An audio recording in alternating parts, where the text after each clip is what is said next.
Hai guys, kembali lagi di episode 3 Vos Podcast kali ini yang berjudul Be a Buddy Not a Bully. Kali ini kita sudah bersama dengan narasumber kita yaitu Kak dan Kira. Nah, di episode kita kali ini kita akan membahas tentang bullying di lingkungan taruna. Nah, apa aja sih yang kira-kira menyebabkan bullying itu bisa terjadi dan bagaimana cara menghadapi ketika bullying itu terjadi di sekitar kita. Nah, sekarang kita akan masuk ke fakta-fakta mengenai bullying. Bullying itu pengertiannya adalah tindakan agresif yang bersifat negatif yang dilakukan oleh seseorang atau bahkan kelompok untuk mengganggu atau bahkan menyakiti orang lain untuk kepuasan pribadinya. Nah, untuk jenis-jenis bullying itu sendiri ada beberapa. Salah satunya adalah bullying fisik, bullying verbal, bullying sosial, dan juga cyberbullying. Nah, kalau untuk bullying fisik itu sendiri, contoh-contohnya mungkin seperti mendorong, menjambak, melakukan tindakan-tindakan negatif yang bersifatnya menyakiti orang lain. Lalu yang kedua, bullying verbal, ini bisa jadi dengan mengejek, memberikan julukan-julukan negatif. Lalu yang ketiga adalah bullying sosial. Contohnya adalah mengucilkan orang lain di lingkungan kita. Nah, yang keempat yaitu cyberbullying. Cyberbullying itu sendiri juga mungkin bisa kita lihat di sosial media ya kayak selama ini. Dengan memberikan komentar-komentar negatif di postingan orang lain itu juga salah satu contohnya. Nah, dari catatan WHO itu pada tahun 2015 ada sekitar 21% atau berjumlah 18 juta anak yang mengalami bullying di rentang usia 13 sampai 15 tahun. Nah, pada tahun 2020 sendiri KPAI mencatat ada sekitar 30 sampai 60 kasus per tahunnya atau pada tahun 2022 juga bisa meningkat sampai 119 kasus. Nah, itu baru kasus yang tercatat ya Kak, belum kasus-kasus yang tidak tercatat lainnya ya. gitu. Banyak Pastinya. Nah, kalau dari lingkungan Keira sendiri mungkin di sekolah apakah pernah mengalami atau melihat tindakan bullying itu sendiri? Untuk tindakan di sekolah mungkin pada usia saya SMP gitu pastinya banyak ya ditemuin, baik di dalam kelas maupun di luar kelas. Biasanya itu dilakukan oleh teman-teman saya sendiri, saya melihatnya dengan mata saya sendiri. Mereka, contoh-contoh bully yang mereka lakukan itu mulai dari perkataan maupun perbuatan. Ya, contohnya tadi bullying fisik seperti menendang ataupun lain-lain. Untuk perkataan mungkin sih lebih sering ke mengejek orang lain. Kayak biasa nyebut-nyebut nama orang tua ya, gitu benar. ya. manggil pakai julukan gitu, ngejek-ngejek gitu ya. Iya. Nah, terus kalau dari Kak Vera sendiri, apakah dulu pada masa sekolah udah banyak hal-hal seperti itu terjadi juga nggak atau gimana? Kalau ya dulu waktu masih sekolah SMP SMA ya ada ya. Ya sebenarnya kalau dibilang dulu mungkin kita nggak tahu ya kalau itu tuh namanya bully, kita tidak menyadari itu gitu. Ya sebagai korban tapi ternyata sebagai pelaku juga pada saat itu tanpa disadari gitu ya. Ya kalau misalnya dulu ya mungkin karena ya mohon maaf kulitnya agak gelap gitu ya, terus kadang-kadang ya teman-teman ada yang ngatain fisik lah gitu tanpa mereka sadari juga ternyata hal-hal kayak gitu cukup berdampak ke depannya kepada orang yang menerima perkataan seperti itu. Nah kemudian kalau dulu zaman SMP SMA di masanya aku gitu ya, itu menyebutkan nama orang tua. Nah itu kita nggak tahu ya kalau ternyata itu sebenarnya adalah bullying gitu ya. Jadi tanpa kita sadari pada saat itu memang ya aku pun juga melakukan hal itu gitu ya. Jadi memang jadi korban juga ya, ternyata sebenarnya sebagai pelaku juga tanpa disadari gitu. Baru sadarnya ya setelah mungkin beberapa tahun belakangan ini ketika marak-maraknya bullying, kemudian ternyata saat ini juga tentang kesehatan mental itu semakin kita harus semakin aware tentang itu gitu ya. Jadi barulah terfikirkan oh ternyata pada saat itu waktu aku sekolah gitu ya aku melakukan ini loh ternyata gitu tanpa disadari gitu sih Kak. Benar. Nah, kayak baru-baru ini juga kayaknya semakin marak ya Kak bullying itu terjadi di sekolah. Contohnya kayak ada beberapa kasus yang viral tuh Kak baru-baru ini, eh, kasusnya Mario Dandi, mungkin teman-teman juga Ya. pernah dengar ya di berita gitu. Dia bahkan mukulin anak orang sampai Iya. anaknya lumpuh gitu. Terus juga ada beberapa kejadian baru-baru ini juga yang viral, bully di Cilacap itu loh, yang anak-anak sekolah masih pakai seragam, dia ngebully Yang temennya. cowok-cowok ya. Iya, nah hal-hal kayak gitu kan kita sometimes kita nggak tahu ya alasannya kenapa mereka melakukan itu, tujuannya apa, kita juga nggak tahu. Nah kira-kira mungkin menurut kakak, atau bahkan menurut Keira juga, hal seperti itu terjadi di lingkungan teruna terkhususnya itu apa ya yang menyebabkan mereka melakukan itu, dan kira-kira apa yang memotivasi mereka sampai akhirnya mereka mencelakai orang lain kayak gitu. Aku dulu atau Kera dulu nih? Dari Keira dulu mungkin boleh. Mungkin kalau menurut Kira itu karena dari pandangan masih anak-anak sekolah ya, mungkin itu suatu kepuasan pribadi mungkin ya, kayak mereka mungkin mau dipandang oleh orang lain itu mereka tuh hebat, bisa menyakiti orang lain, bisa membuli orang lain. Jadi mereka melakukan itu tuh untuk diri mereka, supaya mungkin mereka merasa aku hebat, aku bisa bully orang ini, aku bisa melakukan ini itu, ya mungkin kayak gitu sih. Kalau dari pandangan psikologi sendiri gimana Kak? Jadi sebenarnya kalau dilihat penyebab seseorang melakukan bullying itu ada beberapa hal. Yang pertama bisa dari lingkungan keluarga. Jadi biasanya atau kecenderungannya itu orang yang atau remaja yang melakukan bullying itu kondisi di rumahnya misalnya orang tua sibuk gitu ya. Jadi dia mencari sesuatu hal di sekolah mungkin yang menyenangkan hatinya gitu, atau di rumah ternyata dia juga jadi korban kekerasan di dalam rumah gitu. Kemudian jadi di sekolah dia coba untuk menguasai orang lain dengan cara melakukan bullying itu. Jadi ya itu dari lingkungan keluarga sebenarnya contohnya. Kemudian bisa juga dari lingkungan sosial, sekolah gitu ya. Terkadang mungkin pihak sekolah tidak tahu gitu ya, secara detail, secara keseluruhan yang terjadi di sekolah gitu. Ada pembiaran ketika misalnya ada dipanggil julukan-julukan kayak gitu, mungkin kadang dibiarkan oleh pihak sekolah, sehingga terkadang murid atau remaja itu sendiri merasa oh ini fine-fine aja berarti kalau aku melakukan hal tersebut. Kemudian bisa juga jadi penyebabnya itu dari peer groupnya mereka, dari kelompoknya mereka. Karena kalau kita lihat bullying itu biasanya itu dilakukan tidak sendirian ya, banyak orang berkelompok gitu. Jadi mungkin karena di usia remaja itu kalau berdasarkan tahapan perkembangan masa psikologisnya, usia remaja itu usia yang rentan. Jadi anak-anak teruna ini berada di usia yang rentan. Mereka berusaha untuk mencari jati dirinya mereka, identitas dirinya seperti apa. Salah satu caranya yang melalui peer groupnya itu, kelompok-kelompok teman-temannya mereka itu. Ada yang bisa mengarahkan ke yang positif, jadilah yang baik gitu ya. Tapi ada juga yang ke arah yang negatif.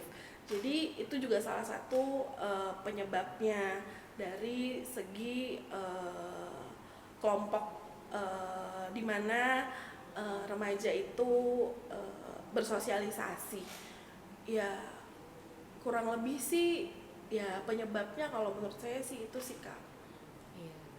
Terus semakin sering juga saat ini itu terjadi bukan hanya di lingkungan sekolah aja ya Kak, misalnya di lingkungan main, bahkan kadang di gereja juga.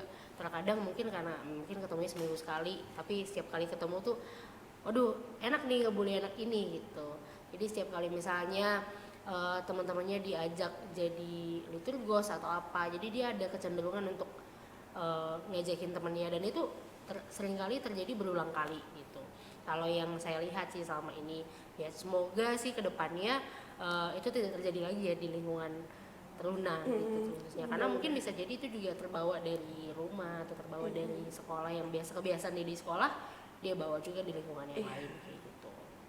Nah, sekarang kita akan masuk ke dampak-dampak dari bullying itu sendiri di lingkungan anak-anak. Di lingkungan teruna. Mungkin kalau misalnya dampak ya biasanya berpengaruh kepada sekolah itu sendiri, mungkin anaknya mungkin karena mungkin kalau mengalami tindakan bullying jadi suka menyendiri, kurang percaya diri, dan cenderung tidak mau bergaul sama orang lain gitu, jadi mungkin menyendiri, jadi mereka mungkin punya rasa takut tersendiri untuk mulai berkomunikasi sama orang lain. Mungkin itu sih dampak-dampaknya. Karena itu yang aku rasakan juga ya Kak, dulu waktu pas aku masih sekolah, saat jadi korban bullying itu kita jadi self esteemnya itu jadi turun gitu. Iya benar. Jadi dia nggak pede sih kalau di tempat yang ramai itu takut orang lain ngejek kan. Kalau misalnya orang lain ke kita jadi bawaannya ya ada yang salah kayak kita. Iya. Jadi gitu. Ya overthinking gitu kan. Nah kalau dari psikologi sendiri, Ya sebenarnya kurang lebih sama seperti yang disampaikan Keira ya. Jadi biasanya kalau anak-anak korban bullying itu rasa percaya dirinya rendah. Kemudian kalau di sekolah mungkin bisa berdampak ke kemampuan akademisnya dia juga menurun gitu ya. Terus dia mengurung diri, kemudian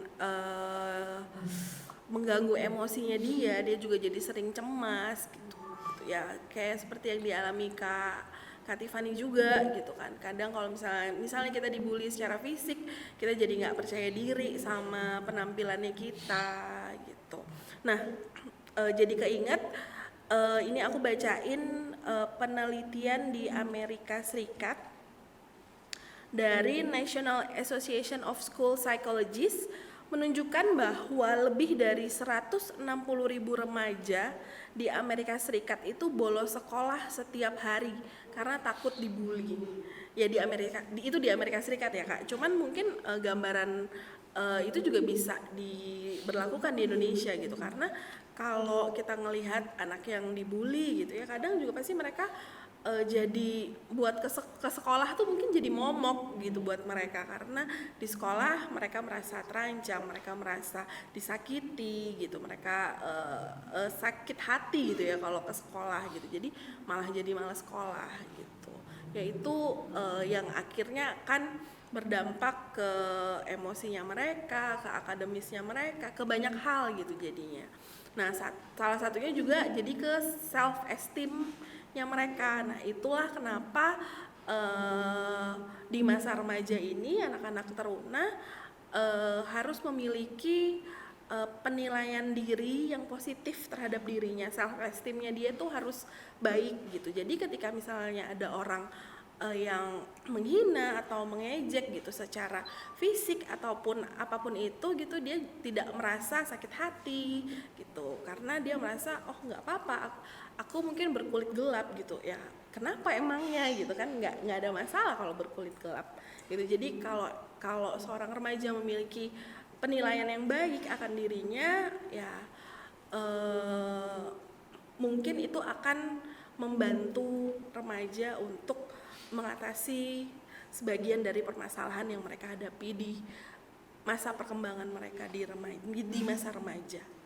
berarti kita harus paham value kita juga ya. Iya benar, karena itu sangat Tidak sebatas kekurangan diri aja yang di highlight orang. iya, jangan membanding-bandingkan juga sama orang. Iya. Terus Kak, kalau dari orang tua sendiri bagaimana menanggapi atau menyikapi bullying terjadi? Kalau untuk orang tua ya, mungkin kalau boleh memberikan pendapat, mungkin memang sebaiknya kalau di lingkungan rumah gitu, sebagai orang tua juga lebih memperhatikan anak-anaknya, apalagi yang dalam usia-usia rentan seperti masa remaja, usia-usia teruna gitu. Kalau misalnya anaknya kelihatan mengurung diri gitu tiba-tiba, atau kemampuan akademisnya atau nilai di sekolahnya anjlok gitu, itu perlu dipertanyakan. Ada apa? Mungkin bisa tanya ke pihak sekolah atau ke gurunya gitu ya. Ada apa di sekolah, seperti apa? Atau bisa tanya ke anaknya langsung juga. Cuman memang terkadang sama anak remaja di usia-usia seperti itu untuk diajak berbicara terkadang sulit gitu.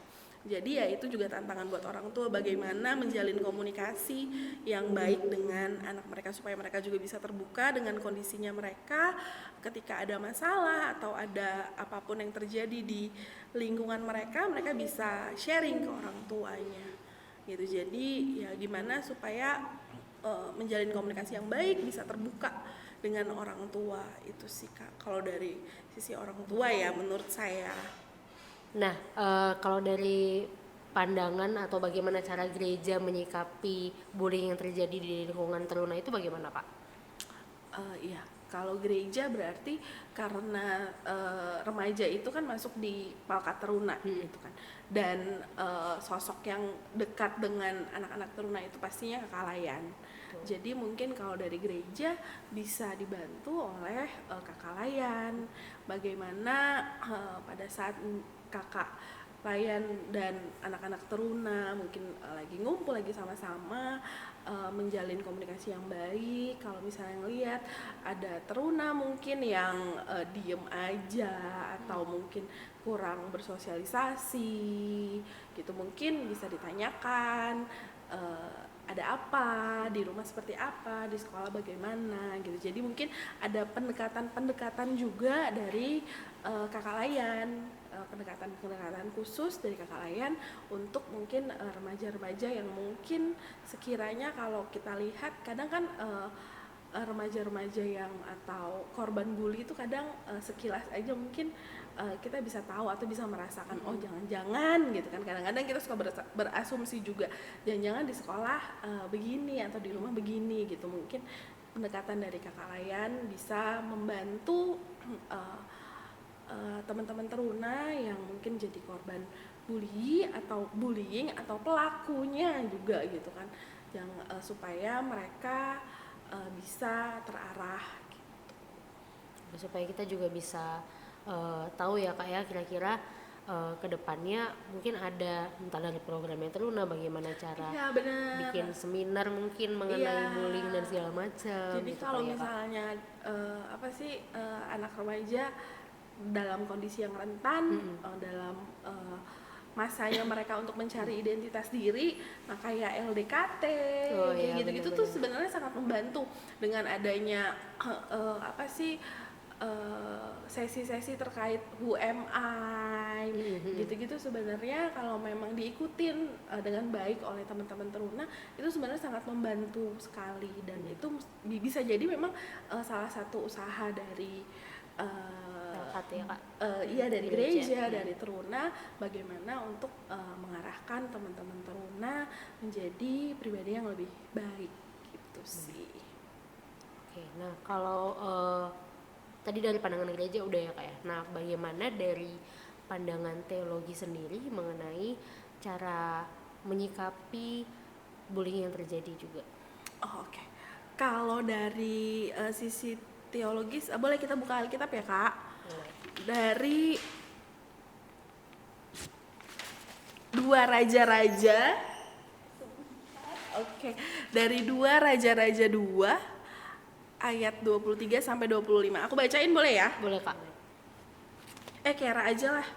Kera ya. 2 Raja-Raja 2. Seperti ini. 2 Raja.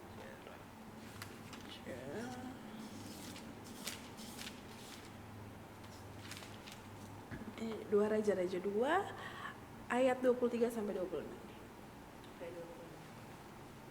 2 Raja-Raja ayat 23 sampai 25. Anak-anak Betel mencemooh Elisa. Elisa pergi dari sana ke Betel, dan sedang ia mendaki, maka keluarlah anak-anak dari kota itu lalu mencemoohkan dia, serta berseru kepadanya, naiklah botak, naiklah botak. Lalu berpalinglah ia ke belakang, dan ketika ia melihat mereka, dikutuknyalah mereka demi nama Tuhan. Maka keluarlah 2 ekor beruang dari hutan, lalu mencabik-cabik dari mereka 42 orang anak. Dari sana pergilah ia ke Gunung Karmel, dan dari sana pula kembalilah ia ke Samaria.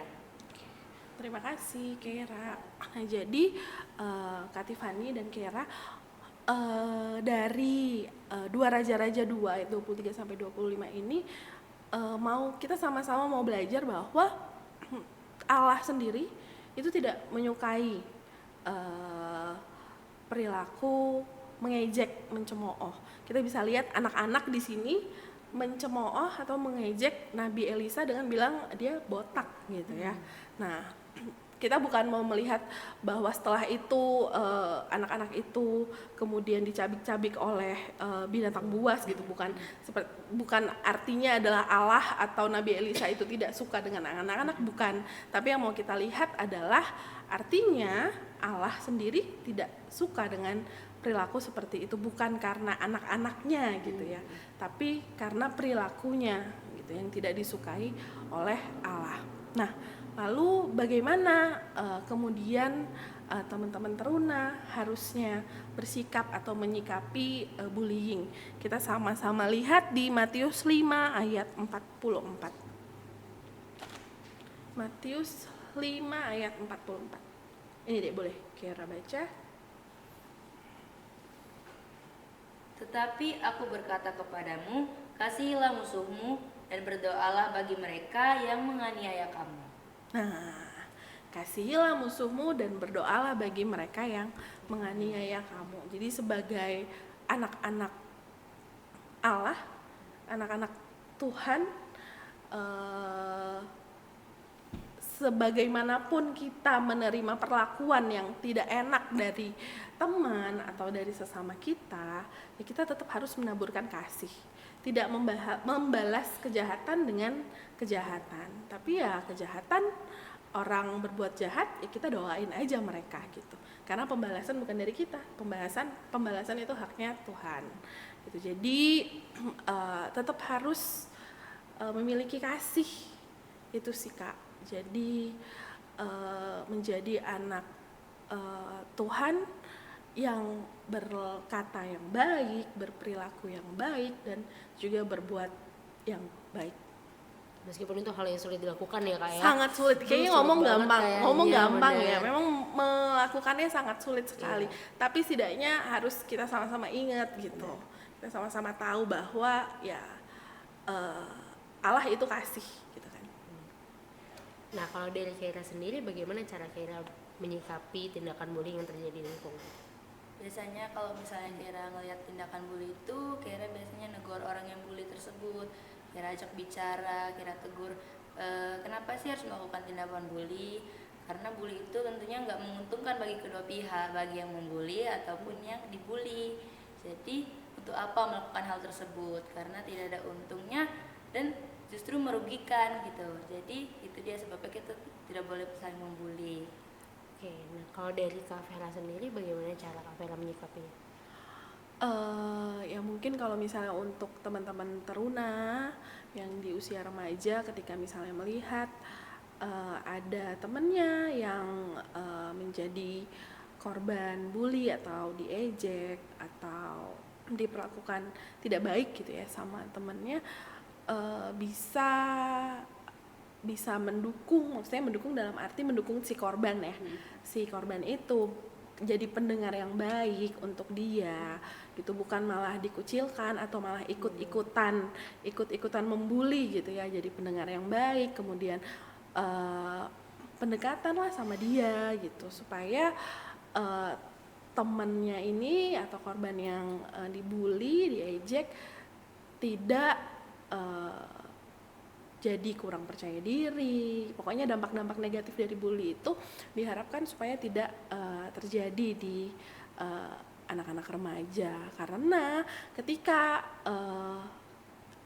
anak remaja yang berada di masa tahap perkembangan remaja, ketika mereka tidak bisa menyelesaikan tahap perkembangan ini dengan baik gitu ya Kak, misalnya ada permasalahan yang masih menggantung, misalnya dia jadi korban bully atau dia pun jadi pelaku bully, nah dia tidak secara psikologis dia tidak akan mampu melanjutkan ke tahap perkembangan lanjutnya misalnya masa dewasanya dengan baik, karena masih ada masalah-masalah nih yang Mengganjal. iya kurang lebih sih seperti itu. Jadi ketika misalnya teman-teman teruna mungkin melihat ada teman yang seperti itu, ya harapannya ya bisa diajak ngobrol, dideketin gitu sih.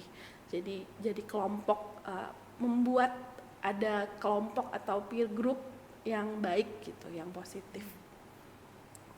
Nah, berarti secara garis besar kita juga sebagai anak-anak teruna ya, terkhususnya bagi teman-teman teruna yang seusia Keira, mungkin bisa lebih memperhatikan lingkungannya juga gitu. Jangan sampai ketika kita mau menunjukkan kita punya kekuatan atau kekuasaan, akhirnya kita jadi melakukan tindakan yang merugikan orang lain.